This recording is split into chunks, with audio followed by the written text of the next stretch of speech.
මහපාරේ රෝගීව ඉන්න ප්‍රතිකාර අවශ්‍ය බව්වන්ට සහ පූසන්ට ප්‍රතිකාර සිදු කිරීමට සහ ප්‍රතිකාර සිදු කර ආදරණීය නිවසක් ලැබෙන තුරු නේවාසිකව තබා ගැනීමට මේ විදිහට ස්ථානයක් හදාගෙන යනවා මේ දිනවල. ඒ වැඩ කටයුතු තමයි ඔයාලා මේ දකින්නේ. දැනට මේ වැඩ කොටස විතරයි ඉවර කරගන්න පුළුවන් උනේ. මෙතන කූඩු 5ක් හැදෙනවා වැඩ ඉවර වෙද්දී. මෙයාලට පහසුවෙන් ඉන්න, ඒ වගේම මල මුත්‍රා ක්‍රමවත්ව බැහැර කර ගැනීමට සිලින්ඩර් දාලා වලක් හදනවා. ඒ සඳහා සිලින්ඩර් සඳහාත් කිහිප දෙනෙක් උදව් කළා. නමුත් තවත් කිහිපයක් අවශ්‍යයි. ඉතින් ඒ වගේම බ්ලොක් ගල්, වැලි, කොන්ක්‍රීට් ගල්, සිමෙන්ති, කම්බි කිහිපයක් මේ වැඩ කටයුතු අවසන් කර ගැනීම සඳහා අවශ්‍ය වෙලා තියෙනවා. ඉතින් ඔයාලට මේ ස්ථානයට ඇවිත් බලන්නත් පුළුවන් වැඩ කොටස සිදු කරගෙන යන විදිහ. ඉතිරි වැඩ කොටස අවසන් කර ගැනීමට දායකත්වය ලබා දීමට කැමති කෙනෙක් ඉන්නවා නම් WhatsApp අංකයට හරි page එකට හරි පණිවිඩයක් එවන්න කියලාත් මතක් කරනවා. මේ වැඩ කොටස ඉක්මනින්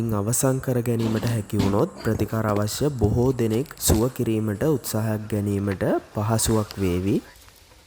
අපේ ගේ ගාවට එන්න බෑ නේද? ගියෙන් අල්ලන්න ඕනේ. අතින් අල්ලන්න දෙන්න දෙපැත්තේ. පුළුවන් අල්ලන්න.